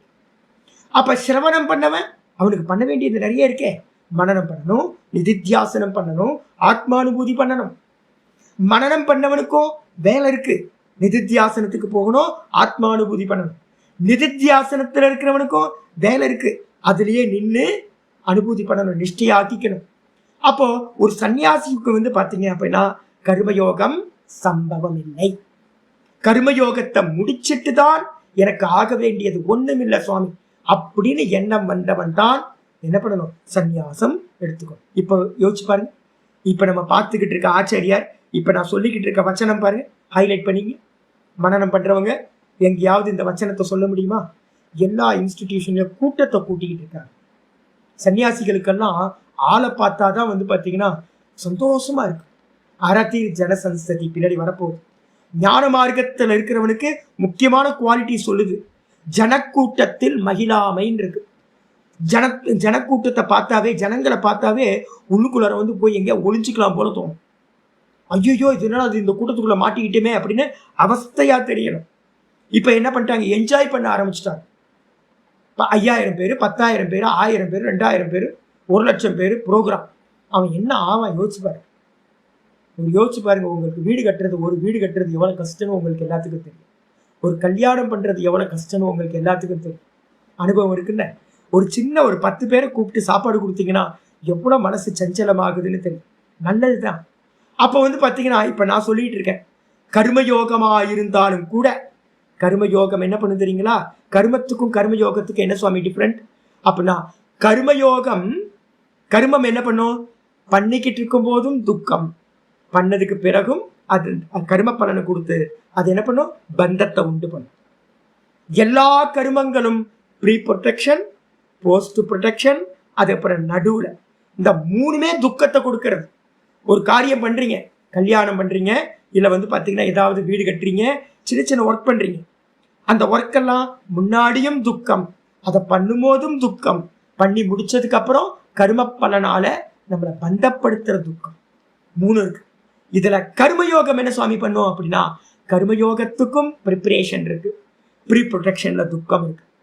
கர்மயோகம் பண்ணும் போதும் துக்கம் இருக்கு. இப்ப நான் சொல்லிட்டு இருக்கேன், நாத பிரம்மத்திட்டலாம் ஏதாவது கொடுக்கும்போது, டிஸ்ட்ரிபியூஷன் பண்ணும்போது என்ன பண்ணுவோம்? திரும்ப திரும்ப வந்து எல்லாம், அதாவது வாங்கினவங்களே எல்லாத்தையும் வாங்குவாங்க, மிஸ்யூஸ் பண்ணுவாங்க, நிறைய மிஸ்யூஸ் ஆகும். ஒரு பிரசாதம் கொடுத்தா அதை ஒழுங்கா வாங்க மாட்டாங்க. நம்ம வந்து சில சமயம் ஹர்ட்டால் சில பேரை வச்சனத்தினால ஹர்ட் பண்ண வேண்டியிருக்கும். அப்ப கர்மயோகத்துக்கு ப்ரிப்பரேஷனும் கர்மம் மாதிரியே பண்றோம். கர்மயோகம் பண்ணும் போதும் என்ன பண்ண வேண்டியிருக்கு அப்படின்னா, தர்மமா பண்ணும் போது அங்கேயும் துக்கம் இருக்கு. ஆனா வந்து பாத்தீங்கன்னா, கர்மம் பண்ணதுக்கு பிறகு பந்தத்தை உண்டு பண்ணும். ஆனா கர்மயோகம் அந்த ப்ரீ ப்ரொடெக்ஷன் இருக்கு, அதை பண்ணும் போது இருக்கு. ஆனா போஸ்ட் ப்ரொடெக்ஷன் ஒர்க்லயும் அது பந்தப்படுத்துமானா? பந்தப்படுத்தாது. அப்போ கர்மம் பண்ணினீங்கனாலும் துக்கம், கர்ம யோகம் பண்ணாலும் துக்கம் இருக்கு, ஆனா பந்தப்படுத்தாது. அப்போ சஞ்சலம் இருக்கா சுவாமி அப்படின்னா, சஞ்சலம் வந்து கர்மத்திலையும் இருக்கு, கர்மயோகம் பண்ணும் போதும் சஞ்சலம் இருக்கு. ஆனா கர்மத்தோட பந்தம் இல்லை. இவ்வளவுதான் வித்தியாசம். உங்களுக்கு புண்ணிய பாபத்தினால கர்மயோகம் பந்தப்படுத்தாது. அப்போ ஒருத்தன் தியானத்துக்கு போறான்னு வச்சுங்களேன், அப்ப தியானத்துக்கு போறவன் கர்மயோகம் பண்ணலாமானா? கர்மயோகம் பண்ணக்கூடாது. ஏன் அப்படின்னா, கர்மயோகம் சித்தத்தை சஞ்சலப்படுத்தும். அப்ப பந்தப்படுத்தாதுன்னா பந்தப்படுத்தாது, ஆனா சித்தத்தை சஞ்சலப்படுத்துறதுனால உங்களால தியானத்துல உட்கார முடியாது. அப்ப என்ன பண்றது அப்படின்னா, தியானத்துக்கு போக வேண்டியவன், ஆத்மானுபூதிக்கு போறவன் என்ன பண்ணக்கூடாது? கர்மயோகமும் கூட அவனுக்கு நிஷேதம், நிவாரணம் செய்யப்பட்டிருக்கு அப்படின்னு புரிஞ்சுக்கணும். ஆச்சரிய சொல்ற, நைவ கிஞ்சித் கரோமீதி யுக்தோ மன்யேத தத்துவவித். ஆச்சாரியர் 5:8 சொல்ல போறார். என்ன பண்றான் அப்படின்னா, நான் ஒன்றையும் செய்யவில்லை, நைவ கிஞ்சித் கரோமி இதி, நான் ஒன்றையும் செய்யவில்லை அப்படின்ற எண்ணத்தோட, நான் அகர்த்தா, நான் பார்ப்பவன், என் சரீரத்தில் நடக்கிற எல்லா சேஷ்டைகளையும் பிரகிருதி பண்ணுது, நான் அதை பார்க்கின்றேன் அப்படின்னு யுக்தோ மன்யேத தத்துவவித். யுக்தன் அப்படின்னா என்ன அர்த்தம்? யோகத்தில் ஏறியவன், சமநிலையை அடைந்தவன், அவனுக்கு பேர் யோகின்னு பேர். அந்த யோகி என்ன பண்றான்? இந்த விதமா குருநாதர் சொல்லி கொடுத்தத என்ன பண்றான்? அப்படியே மனசுல வாங்கி நல்ல மனச சமநிலையில வச்சுக்கிட்டு பார்க்கறான். ஆமா, நான் பார்க்கிறவன் தானே, நான் செய்கிறவன் இல்லையே அப்படின்னு, நான் ஒன்றையும் செய்யவில்லை அப்படின்ற எண்ணத்தோட தத்துவத்தை அறிந்தவன் நினைக்கின்றான் அப்படின்னு 5:8 ஆச்சாரியர் என்ன பண்ண போறார்? சொல்ல போறார். அதனால ஷரீரஸ்திதி நிமித்த மாத்திர பிரயுக்தேஷு அபி, இந்த சரீரத்தை நிக்க வைக்கிறதுக்கு காணாப்பீனா சோனா, சாப்பிடுறது, தூங்குறது, இங்க எங்க பிக்ஷாடனத்துக்காக நடந்து போறது, இது மாதிரி சரீரத்தை நிக்கிறதுக்குன்னு டே டு லைஃப்ல வேலை அவன் பண்ணுவான்ல. சன்னியாசிகளுக்கு வேற வேலை இல்லை.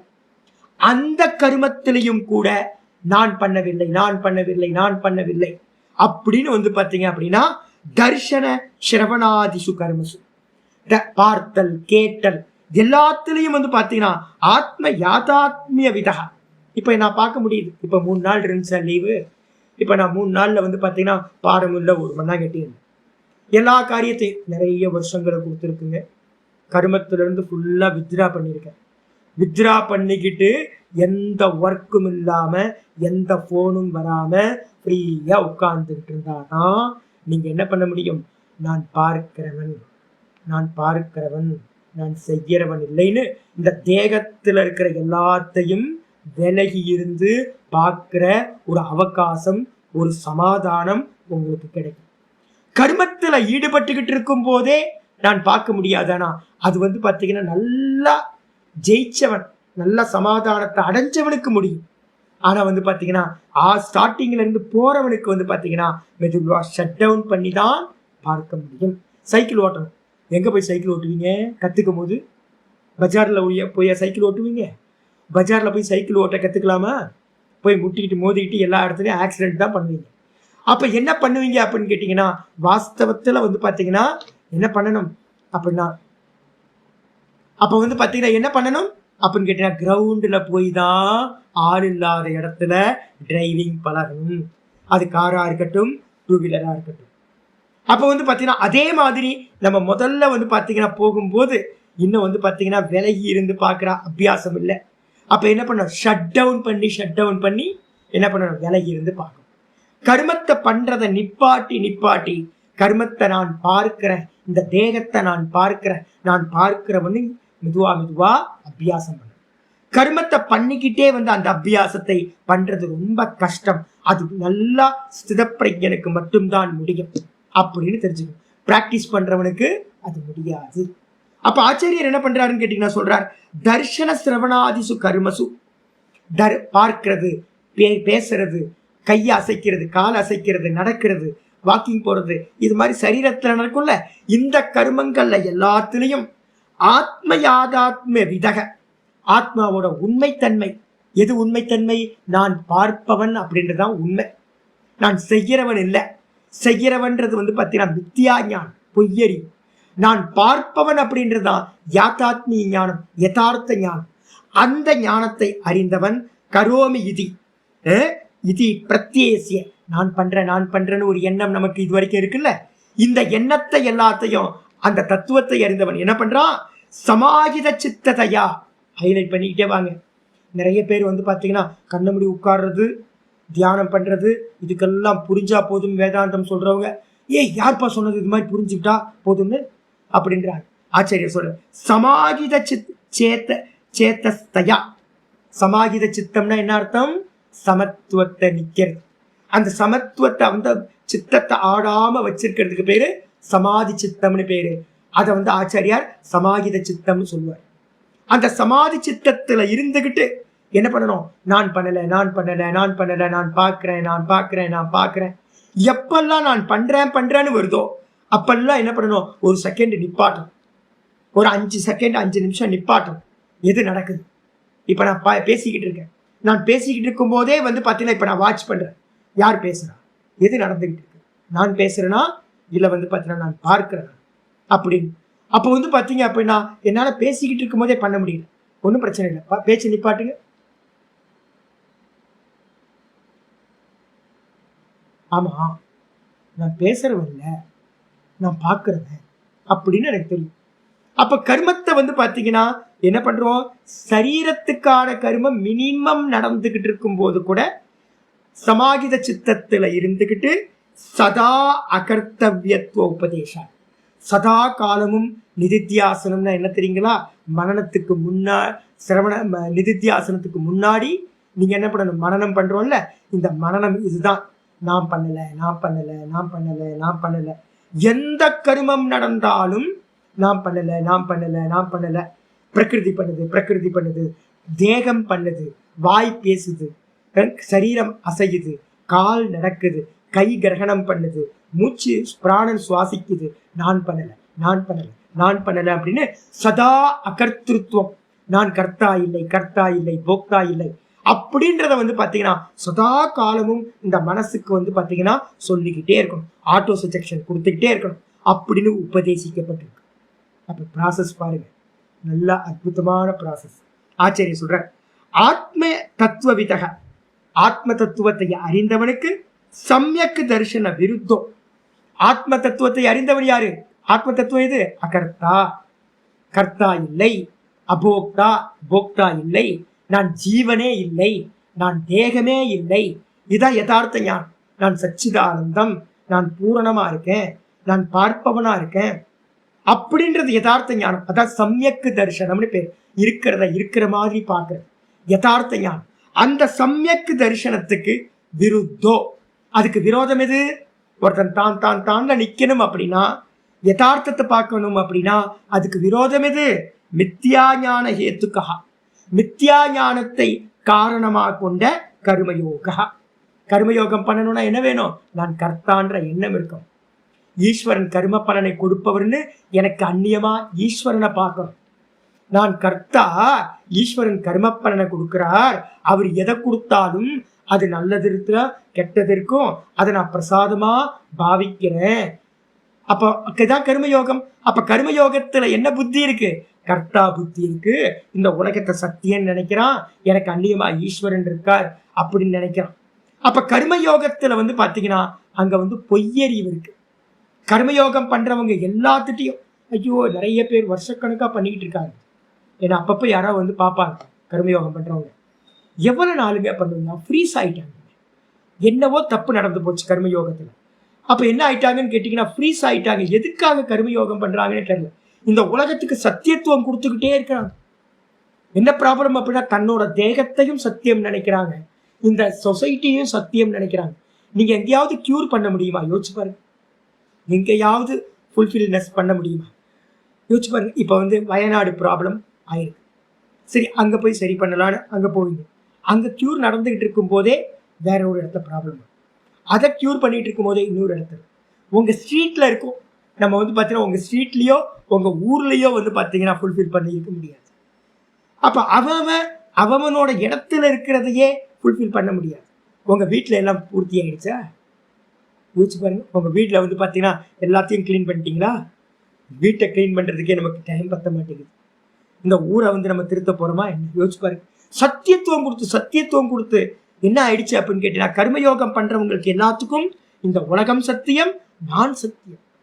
அது எல்லாம் என்னது? பொய்யானது. மற்றவங்கெல்லாம் இருக்காங்க, மற்றவங்கெல்லாம் கஷ்டப்படுறாங்க. ஞானம் எது? பூர்ணமதக பூர்ணமிதம், இதுதான் ஞானம். இதெல்லாம் பூர்ணமாக தான் இருக்கு, வெளியில தெரிகிறதெல்லாம் பொய், இது எல்லாம் டிராமா போயிட்டு இருக்கு அப்படின்னு உதாசீனம் பண்ண முடியல.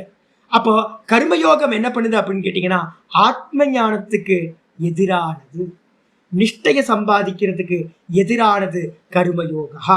அந்த கர்மயோகமானது சொப்பனே அபி, சொப்பனத்திலும் கூட. இப்ப எனக்கு பார்த்தீங்கன்னா கர்மயோகம் தோணுமா சுவாமி அப்படின்னு கேட்டீங்கன்னா, இவ்வளவு மனநம் உங்களுக்கு சொல்லி கொடுக்குறேன்ல, மனநத்துல இருக்கிறவனுக்கே கர்மயோகம் பண்ண முடியுமா? பண்ண முடியாது. அதே நேரத்துல மனநத்தோட எண்டா இருக்கிற கிளிம்ஸ் ஒருத்தனுக்கு வந்துருச்சுன்னா, ஒரு க்ஷணம் மின்னல் கீத்து மாதிரி கைத்துல பாம்பு இல்லை, கயிறு தான் இருக்கு அப்படின்னு ஒரு மின்னல் கீத்து கையில காட்டிட்டு போயிடுச்சுன்னு வச்சுங்க, திரும்ப அவனால பாம்பு பார்க்க முடியுமா? கைத்துல பார்க்க முடியாது. அதே மாதிரி இப்ப எனக்கு ஒரு க்ஷணம் பார்த்தீங்க அப்படின்னா, ஒரு க்ஷணம் இந்த நான் இந்த தேகாதி இல்லை, இது பொய்யானதுன்னு சாஸ்திரம் சொல்ற மாதிரியே ஒரு கிளிம்ஸ் வந்துட்டு போச்சு அப்படின்னா, திரும்ப என்ன ஆகாது? இந்த உலகத்துக்கு நன்மையெல்லாம் பண்ண முடியாது. ஏன் அப்படின்னா, என்னோட பார்வையில எப்படி ஆயிடும்? இது எல்லாம் பொய்யின்னு ஆயிடும். கைத்துல பாம்பை பார்த்த வரைக்கும் தான் பயந்த, கைத்துல பாம்பை பார்த்த வரைக்கும் தான் அந்த பாம்பை அடிக்கிறதுக்காக பிரயத்தனங்கள் எல்லாம் பண்ணேன், தண்டத்தை கொண்டு வந்தேன், லைட்டை தேடுவேன், யாரையாவது ஹெல்ப்புக்கு கூப்பிடுவேன், எல்லாம் நடக்கும். எப்ப நடக்கும்? கைத்துல பாம்பை பார்க்கிற வரைக்கும். கயிறுன்னு தெரிஞ்சதுக்கு பிறகு நான் என்ன பண்ணுவேன்? பயம் போச்சு, எல்லா விவகாரங்களும் நின்று போச்சு, கேஷுவலா இருந்தது. இதே மாதிரிதான் ஆத்மாவை அறிந்தவனுக்கு பாத்தீங்கன்னா கர்மயோகம் சம்பவம் இல்லை அப்படின்னு சொல்லியாச்சு. அப்ப கர்மயோகம் யாருக்கு சுவாமி அப்படின்னா, ஆச்சாரியர் சொல்றாரு, இந்த சமயக்கு தரிசனத்தை அடைஞ்சவனுக்கு சொப்பனத்திலும் கூட ந சம்பாவித்தும் சக்கியதே யஸ்மா. அவனுக்கு பாத்தீங்கன்னா நான் பகவானுக்கு ரமணர் மாதிரி, ரமண பகவான் மாதிரி ஆத்மாவை அறிந்தவர்களுக்கு சொப்பனத்துல கூட கர்மயோகத்தை செய்யறதுன்றது சம்பவிக்கவே சம்பவிக்காது, அது முடியவே முடியாது. அந்த காரணத்தினால யஸ்மாத், எந்த காரணத்தினால இந்த விதமாகவோ அந்த காரணத்தினால். எனது அடுத்த பேர் தஸ்மாத், ஆகையினால் அனாத்மவித்து கருத்திருக்கையோகோ. அப்ப யாருக்குங்க கர்மம்? அப்ப நல்லா தெரிஞ்சுங்க, சந்நியாசம் எடுத்தவனுக்கு கர்மயோகம் இல்லை. நிறைய பேர் சந்நியாசம் கொடுத்து கர்மயோகத்துல இருக்காங்க, அது முடியாது. சந்நியாசம் எடுத்தவன் என்ன பண்ணணும்? சிரவணம், மனனம், நிதித்தியாசனம், இதுதான் பண்ணணும். அப்ப யாருக்கு பார்த்தீங்கன்னா கர்மயோகம்? ஆத்மாவை அறியாத அஜ்ஞானிகளுக்கு. அப்ப முதல் ஸ்டெப்பே பார்த்தீங்கன்னா ஆச்சரிய சொல்ல தஸ்மாத், ஒரு கன்க்ளூஷன் வர. இவ்வளவு தூரம் விசாரம் பண்ணோம், விசாரத்தோட கன்க்ளூஷன் தஸ்மாத், ஆகையினால அனாத்மவித்து கருத்திருக்கையோ ஏவ, ஆத்மாவை அறியாதவனுக்கு மட்டும்தான் சந்நியாச கர்மயோகயோகோ நிஸ்ரேயச கரத்துவ வச்சனம் ததியாத்திச்ச. வாஸ்தவத்துல பாத்தீங்கன்னா அஜ்ஞானத்துல இருக்கிற அஜ்ஞானியா இருக்கிற அர்ஜுனன் தான் என்ன பண்றான்? இந்த முதல் கேள்வி 5வது அத்தியாயத்துல முதல் கேள்வி கேட்க போறான். என்ன கேள்வி கேட்கிறான் அப்படின்னா, கர்ம சந்நியாசத்தை காட்டிலும் கர்மயோகம் உயர்ந்ததுன்னு அவனுக்கு தான் ஆச்சாரியர் என்ன பண்றார்? கர்மயோகத்தை சிரேஷ்டமானதுன்னு என்ன பண்ணியிருக்கார்? சொல்லியிருக்கார். யாரோ ஒருத்தர் சிரவண மனனம் பண்ணிட்டு இருக்கவங்களுக்கு உபதேசம் பண்ண சொன்னா என்ன பண்ணுவோம்? கர்மயோகம் உயர்ந்ததில்லை, என்ன பண்ணணும்? இந்த சிரவண மனனம் தான் உயர்ந்தது, நிதித்தியாசனம் தான் உயர்ந்தது. அதுக்காக என்ன பண்ணணும்? சர்வ கர்மத்தையும் தியாகம் பண்ணு அப்படின்னு உபதேசம். அப்ப யாருக்கு உபதேசம் பண்றோன்றதை பொறுத்து இருக்கு. அதனால கர்ம சந்நியாசாத் பூர்வோக்த ஆத்மவித்து கருத்திருக்கா சர்வ கர்ம சந்நியாச விலக்ஷணாத்து சதி. அதாவது சர்வ கர்ம சந்நியாசத்தை விட்டுட்டு யாரெல்லாம் இருக்காங்களோ, கர்ம சந்நியாசாத் பூர்வோக்த ஆத்மவித்து கருத்திருக்க சர்வ கர்ம சந்நியாச விலக்ஷணாத்து சதி ஏவ. ஆச்சரியம் ரொம்ப தெளிவா சொல்ற. ஆத்மாவை அறிந்தவன் சர்வ கர்மத்தையும் தியாகம் பண்ணிட்டு என்ன பண்றான்? ஆத்ம நிஷ்டைக்கு போறான். அப்படி இருந்துட்டு இருக்க நிலையில யாரு பாத்தீங்கன்னா கர்த்திருத்துவ விஞ்ஞானே, கர்த்திருத்துவ விஞ்ஞானம் நான் கர்த்தா நான் கர்த்தான்னு இருந்துகிட்டு கர்ம ஏகதேச விஷயா அவன் பாத்தீங்கன்னா சன்னியாசியா இருக்கான்னு வச்சுங்க. என்ன பண்றான்? கர்ம தியாகம் பண்றான். கர்த்திருவத்தை வச்சுக்கிட்டு நான் கர்த்தா கர்த்தான்ற எண்ணத்தை வச்சுக்கிட்டு பலன் மேல ஆசைய வச்சுக்கிட்டு எவன் கர்ம சந்நியாசம் பண்ணிட்டு கர்மயோகத்தை பண்றானோ அவன் யாரு அப்படின்னு கேட்டா கர்ம ஏகதேச விஷயா. அவன்கிட்ட பாத்தீங்கன்னா பேருக்கு சந்நியாசம் பண்ணியிருக்கான். ஆனா என்னன்னு கேட்டீங்கன்னா ஏகதேசத்துல ஒரு பக்கம் அவன்கிட்ட கர்மமானது இருக்கதான் செய்கிறது. சந்நியாசம் எடுத்தாச்சு, சர்வ கர்ம சந்நியாசம். சந்நியாசம் எடுத்துட்டு அவன் கர்மத்துல ஈடுபடுறான் அப்படின்னா என்ன அர்த்தம்? அவன் பாத்தீங்கன்னா கர்மத்தை தியாகம் பண்ணிட்டான், கர்ம சந்நியாசம். ஆனா ஒரு பக்கத்துல அவன் கர்மம் பண்ணிக்கிட்டு இருக்கான். அப்படி இருக்கான் அப்படின்னா ஆச்சாரியார் சொல்றார் பாக்கண்டின்னு சொல்றாரு. அவன் ஆச்சாரியர் வேற இடத்துல சொல்றார் அவன் ஏமாத்துறான், பாக்கண்டி அப்படின்ற. அப்ப அதனால பாத்தீங்கன்னா யம நியமாதி சகிதத்வேனச்ச துர அனுஷ்டேயத்வாத். இந்த சந்நியாசம்ன்றது என்னன்னு கேட்டீங்கன்னா, இந்த சந்நியாசம்ன்றது எப்படிப்பட்டது அப்படின்னா யம நியமங்கள் இருக்கு. யாராவது வீட்டிலேயே இருந்துகிட்டு சன்னியாசின்னு சொன்னீங்கன்னா அவ்வளவுதான், மூஞ்சிலே குத்துவாங்க. ஏன்னு கேட்டீங்கன்னா சன்னியாசிக்கு இருக்கிற நியமங்கள் இருக்கு பாருங்க, ஏகப்பட்ட நியமம். என்னன்னு கேட்டீங்கன்னா யம நியம ஆதி சகிதத்துவேன. ஊர்ல இருக்கிற சன்னியாசி மாதிரி இருந்துடலாம், இன்ஸ்டிடியூஷன்ல இருக்கிற சன்னியாசிகள் நிறைய பேர் இருக்காங்க. அவங்கள பார்த்து தான் கிரகஸ்தர்கள் பாக்குறாங்க. ஆமா சன்னியாசி மாதிரி தான் நானும் இருக்கேன் வீட்டுல, அவரை காட்டிலும் நான் ரொம்ப நியமமா இருக்கேன். இப்ப இருக்க இன்ஸ்டிடியூஷன்ல இருக்க சன்னியாசிகளோட ஃபுட் எல்லாம் பாத்தீங்க அப்படின்னா நீங்கெல்லாம் சாப்பிட்றதுல ஒரு ஃபுட்டே இல்லைங்க. சுவாமி நாராயண ஆசிரமத்துக்கு யாராவது போயிருக்கீங்களா? நார்த் இந்தியாவில் குஜராத்தில் இருக்க சுவாமி நாராயண ஆசிரமம், இந்தியாவிலேயே பணக்கார ஆசிரமம். அவங்களோட நானாக ஒரு காலத்தில் ஏங்கியிருக்கேன் ரிஷிகேஷில். அப்போ தான் நான் வெளியில் வரும்போது அவங்க வந்தாங்க. ஒரு அன்னக்ஷேத்திரம், ஒரு 30 பேருக்கு மட்டும் தான் ஃபுட்டு கொடுத்தாங்க. எனக்கு ஒரு முறை பார்த்தீங்கன்னா ஒரு சாமி என்னை பார்த்தீங்கன்னா ஏதோ ஒரு இதுக்கு கூப்பிட்டு போனேன். நான் சாப்பிட்டோன்னு முடிச்சிட்டேன். ஐயோ போய் சுவாமி நாராயண ஆசிரமத்தை சேர்ந்துடலாமா அப்படின்னு யோசிச்சு. ஏன்னு கேட்டிங்கன்னா இந்த உலகத்திலே எனக்கு தெரிஞ்சு பார்த்தீங்கன்னா அவங்கள மாதிரி ஒரு ஃபுட்டு இல்லவே. சுவாமி நாராயணோட ஆசிரமம் மாதிரி ஒவ்வொரு இன்ஸ்டிடியூஷன்லேயும் போய் பார்த்தீங்கன்னா நீங்கள் சாப்பிட்றதெல்லாம் ஃபுட்டே இல்லை. நீங்கள் வீட்டில் சாப்பிட்டுட்டு இருக்கீங்கல்ல, இதெல்லாம் ஃபுட்டே இல்லை. அந்த அளவுக்கு அற்புதமான ஃபுட்டு வந்து பார்த்தீங்கன்னா ஆசிரமங்களில் நல்லா கிடைச்சிட்டு இருக்கு. அதே மாதிரி நீங்கள் என்ன தூங்குறீங்க? நாங்களாம் 24 மணி நேரம் ஏசி தான். நாங்கள் ஏறினாவே கார் ஏறினாவே ஏசி காரில் தான் ஏறுவோம். அந்த கார் வந்து பார்த்தீங்க அப்படின்னா ஹையர் எண்டாக தான் இருக்கும். லோக்கல் காரில் மாருதி அல்டோவில் ஏதாவது ஏறலாமா சாமி அப்படின்னா அல்டோவை நான் பார்த்தாச்சு அப்படின்னு தான் பார்ப்பேன். சன்னியாசிகளோட லைஃப் ஸ்டைல் எப்படி ஆகிப்போச்சுன்னா இன்ஸ்டிடியூஷனில் எல்லாம் ஹையர் எண்ட். நம்ம வந்து பார்த்தீங்கன்னா வாட்டர் ஃபோனை வச்சுருப்போம். சன்னியாசிகள்கிட்ட பார்த்தீங்கன்னா அப்படின்னா 3 ஃபோன் வச்சுருப்பாங்க. அது இல்லாமல் கூட லேப்டாப் வச்சுருப்பாங்க, கூட டேப்லெட் வச்சுருப்பாங்க. இதெல்லாம் நான் பிரத்யட்சமாக என்னோட குருபாய் பண்ணதெல்லாம் பார்க்குறேன். எதுக்குங்க 2 ஃபோன்னு கேட்டேன். இல்லை சாமி இது பர்சனல், இது அஃபிஷியல். சரி அப்போ 3வது ஃபோன் சாமி அப்படின்னா வீட்டோட கான்டாக்ட் பண்ணுறதுக்கு அதுவே. அதுக்கப்புறம் டேப்லெட் எதுக்குங்க? படிக்கிறதுக்கு.